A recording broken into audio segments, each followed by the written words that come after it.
Sa mga Kalinga followers dyan, ito, kilala nyo to? Itong Hollywood actor na to, ito yung si Ben Affleck. Ngayon, kung isa ka sa mga followers ni Kuya Bal, no? Ano connection nito, itong actor na to, kay Kuya Bal? Kaya pala guys, ngayon ko lang naintindihan, no? Ngayon ko lang nalaman talaga ang katotohanan. Kaya si Kuya Bal pala, ang daming followers dyan. Ang daming humahanga. No? Dahil sa... Ito, kita nyo naman, ito si Ben Affleck. Kilala natin yan, no? Bibira lang ang mga taong hindi nakakilala niyan. Na itong tao na to ay Hollywood actor yan. At saka, guwapings yan. Guwapings yan. Pero alam nyo ba na itong tao na to may kamukha to? May kamukha to guys. Lalo sa mga kalingap. Alam ko, maraming hindi nakakaalam nito. Pero ngayon, importanteng malaman nyo to. Mahalaga kasi na alam nyo rin kung ano yung karakas, no? Karakas ng inyong ina-idol niyo o pinapalo yung vlogger. Ito si Kuya Bal. Tingnan mo tong dalawa. Tingnan niyo si Kuya Bal at si Ben Affleck magkahawig.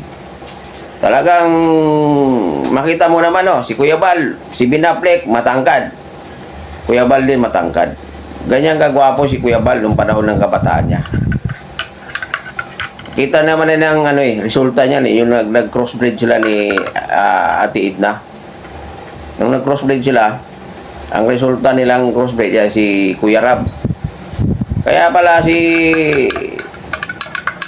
si Kuya Rab medyo hindi talaga masabing medyo matisuyin. Dahil kita nyo naman si Kuya Bal. Ito si Kuya Bal nung panahon. Itong edad na to, itong picture na to, itong picture na to, ito yung panahon na kaidaran siya ni Kuya Bal. Ni Kuya Rab. Isoy pala ito yung Kuya Bal nyo. Ayan, no? Malaking tao. Tapos matangkad. Kaya pala. Iba talaga pag tisoy ka, daming humahanga sa iyo. Of course, no? Ang kagandahan lang din kay Kuya Bal, no? Bukod sa tisoy siya, guwapings, no? Ang kagandahan lang din sa kanya, no? Natulong sa mga kababayan natin na medyo hindi maganda ang status ng kanilang buhay. Yan ang kagandahan ni Kuya Bal.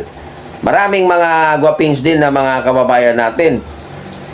Pero hindi katulad ni Kuya Bal na pag tumulong talaga ay talagang sagad. And then nakakalungkot na ding isipin kasi may mga tao din na hindi gusto sa kanyang ginagawa at itong mga tao na to ay panira ng panira. Wala tayong magagawa dyan guys kasi yun ang ano nila, yun ang gusto nilang gawin eh. Ito si Kuya Bal, oh. Tisoy. Wala lang akong picture na nung panahon din na medyo bata-bata pa ako guys, no? Yan. So, yun lang guys, no? Gusto ko lang paalam sa inyo. Mga followers, no? Mga followers ni Kuya Bal. Mga diehard fans ni Kuya Bal. Na ang inyong papabal ninyo, ang inyong Kuya Bal ay talagang tisoy at guwapings.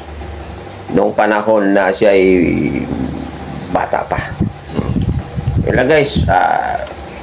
Huwag kayong magsawang sumuporta na sa mga ginagawa ni Kuya Bal. Hayaan nyo lang yung mga naninira dyan. Hayaan mo na yan sila. Wala namang yan. Wala naman yung ambag sa sa ginagawa ni Kuya Bal sa paglingap sa mga mahihirap. Ayan lang guys. Follow nyo si Kuya Bal.